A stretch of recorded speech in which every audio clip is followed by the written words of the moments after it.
journée touchait à sa fin, et des milliers de petits soleils blancs avaient pris la place de l'unique.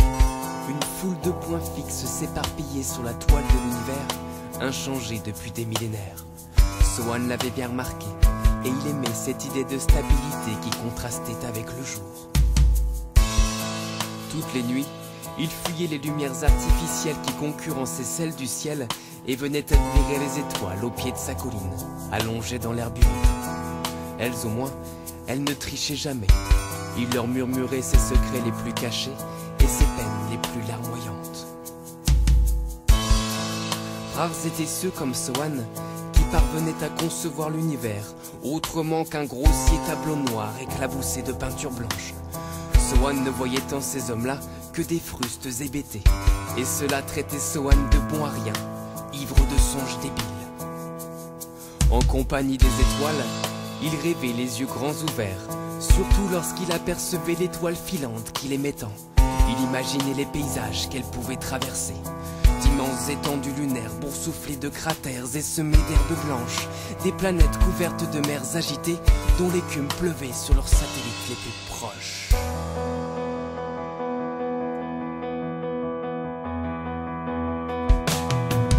Son imagination naviguait de mondes étranges en constellations inouïes, et plus il explorait, plus la frustration de ne pouvoir s'y rendre était grande.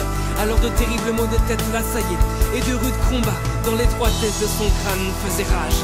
Ses rêves affrontaient sa raison, jusqu'au soir où ses envies d'immensité triomphèrent, et dès lors, une violente vague de théories déferla sur lui et manqua de le noyer s'il n'était apparu.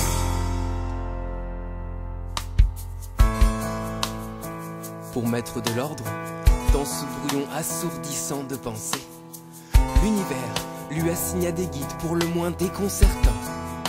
Ils n'étaient pas plus haut qu'un bras et constitués de pierres assemblées entre elles. Une faible lueur émanait d'eux et leur corps n'avait pas de réelle substance. Tout en contemplant le sillage arqué et lumineux de l'étoile filante, ses guides s'asseyaient sur ses épaules ou escaladaient ses genoux pour lui confier en silence des secrets. Ils lui apprirent bien plus que ce qu'aucun sage ou livre humain n'aurait pu lui enseigner. Les questions fusaient et se bousculaient depuis les méandres de son imagination.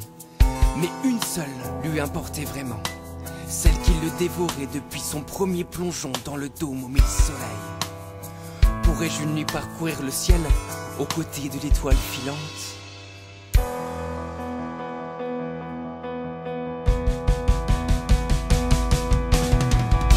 Sans un bruit, ses guides se multiplièrent.